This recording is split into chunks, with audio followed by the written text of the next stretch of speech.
Fala aí, galera. Vamos fazer mais uma questão aí do IME.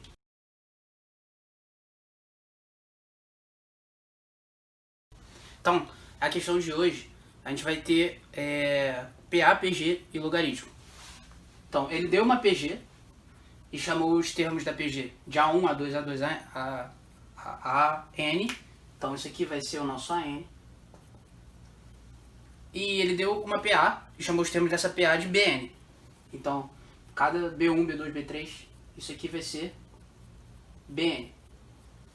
E ele deu essas condições aqui, sobre os termos, deu essa expressão e está perguntando para qual valor de alfa essa expressão não é função de n. Então, a gente não pode ter dependência de n nessa expressão.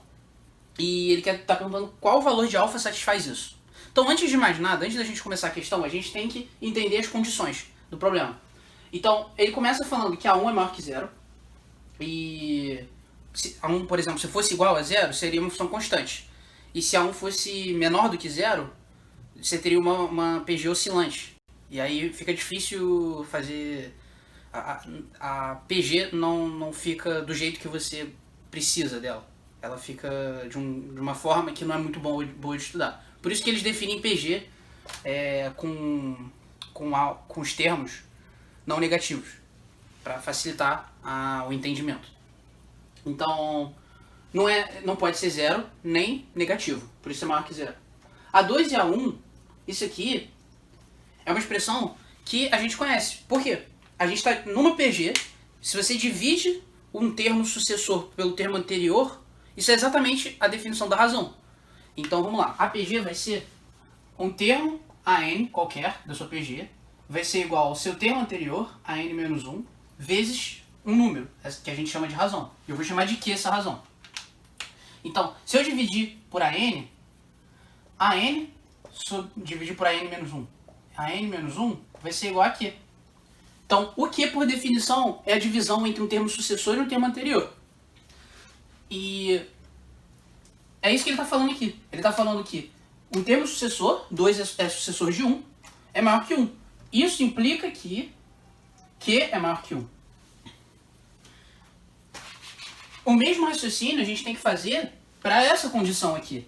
Porque esse raciocínio vale para PA também. Só que a PA é a diferença. Se na PA, um termo, BN, é igual ao seu termo anterior, BN menos 1, mais uma razão. Você está somando, todo termo sucessor é o anterior mais uma razão, mais um certo número. Então, se você diminuir, BN menos BN menos 1 é igual a R. Então, é exatamente isso que ele está falando, só que com os dois primeiros termos. BN menos BN, B1, B2 menos B1 é maior que zero. Isso implica R maior que zero. Então, a gente agora precisa analisar essa expressão. Isso aqui é a expressão que ele deu no problema e ele quer saber alguma informação de alfa. Mas a informação justamente é que ela não tenha dependência de n. A gente tem que lembrar da fórmula geral da PA e PG. Então, qual é a fórmula geral da PA e PG? A gente tem uma formulinha para isso. A gente sabe, e a gente usa essa fórmula em função do primeiro termo, normalmente. Você tem uma fórmula geral em função de um termo qualquer. Então, você relaciona um termo qualquer da sua PG, ou da sua progressão, em relação a algum termo que você escolhe como ponto fixo. Então, fica assim. Na PG, AN vai ser igual ao seu ponto fixo, eu vou chamar de AM, vezes a sua razão elevado a n menos m. Então, você tem que multiplicar a sua razão n menos m vezes no AM para você chegar a n. Você tem que dar passos, né? A quantidade de passos vai ser n menos m. E nesse caso, a gente não quer que seja m, a gente quer que aqui seja 1. Então, A1, n menos 1. Essa é a fórmula da PG geral, para quando você está usando o ponto de referência, o ponto inicial, que é o mais comum. Isso é o mais comum a galera ver esse aqui. O outro é mais geral. Mesma coisa para PA. Na PA, você tem, e agora eu já vou fazer em função do primeiro termo, do termo inicial da progressão, Bn vai ser igual ao seu B1 mais n menos 1 vezes a sua razão. Você vai somar a B1 n menos 1 vezes a sua razão para você chegar a Bn. Então, essas são as fórmulas das progressões que a gente vai precisar usar. E o que acontece é que nessas fórmulas aqui, digamos que as razões e os termos iniciais são dados pra gente. São parâmetros, são coisas dadas que a gente já sabe quanto é. A única coisa que varia é o n. Em que n que você quer. Então, essa dependência que a gente não quer nessa expressão aqui. Então, então vamos lá. A expressão fica log de alfa. E aí no lugar de n a gente substitui A1 vezes Q elevado a n menos 1 menos Bn. Então menos isso aqui tudo. Então menos B1 mais n menos 1 vezes R. Opa. Então, aqui eu vou usar a propriedade do log para separar. Então, E vai ser igual a log de alfa A1 mais log, na base alfa, de Q elevado a n menos 1, menos B1, eu vou distribuir esse menos multiplicando aqui, B1 menos n menos 1 vezes R.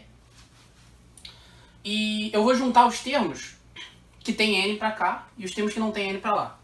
Então, n, vai ficar esse termo, e aí o n menos 1, que está no expoente, a gente vai usar a propriedade do log, que isso aqui cai para fora.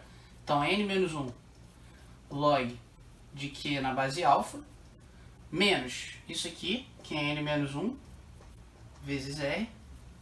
E aí, isso aqui e isso aqui que não tem n, eu jogo para lá. Então, mais log de A1 na base alfa, menos B1. Menos B1. E aí a gente tem um termo comum aqui, né? N menos 1 é um termo comum entre esses dois. Então vai ser igual a... Eu vou colocar o N menos 1 em evidência. E fica isso aqui menos isso. Log de Q na base alfa, menos R. Menos R. Mais o resto. Mais log de A1 na base alfa, menos B1. E aí o que acontece? Ele quer que E não tenha dependência de N. Para E não ter dependência de N, quer dizer que esse fator aqui tem que ser zero. Para qualquer N, então eu não posso simplesmente fazer, então vamos fazer N igual a 1, por exemplo. Eu não posso fixar o N. Eu quero que essa resposta seja para qualquer N, não importe qual N eu escolha, E nunca vai depender de N. Então, para isso acontecer, eu não posso fixar o N, eu tenho que fixar isso aqui. Isso aqui tem que ser um valor fixo que faça com que isso aqui não exista na nossa expressão. Para isso aqui não existir na nossa expressão, isso aqui tem que ser igual a zero. Então, multiplicando isso por zero, por uma coisa que eu sei que é zero, eu sei que isso aqui nunca mais vai aparecer nessa expressão. Então, eu tenho que fixar isso aqui igual a zero. Então, log de Q na base alfa menos R tem que ser igual a zero, passo R para o outro lado. Log de Q na base alfa é igual a R, né? Faço exponenciação aqui em R, que vai ser igual a alfa elevado a R. E agora eu elevo a equação inteira a 1 sobre R, que eu quero tirar o R, eu quero isolar o alfa, então eu quero ter que tirar o R do expoente. Elevando a 1 sobre R, R vai ficar por 1 sobre R e vai cortar. Então, alfa, que ficou isolado, vai ser igual a Q, e eu elevei a equação a 1 sobre R. 1 sobre R.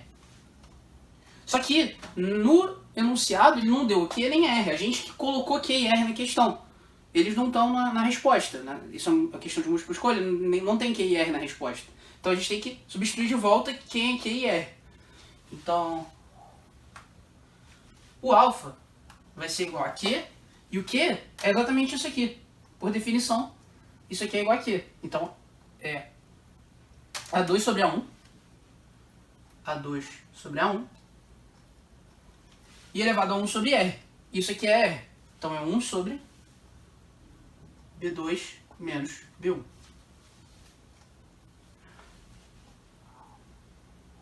Isso aqui, lá na prova, é a resposta da letra C. Valeu.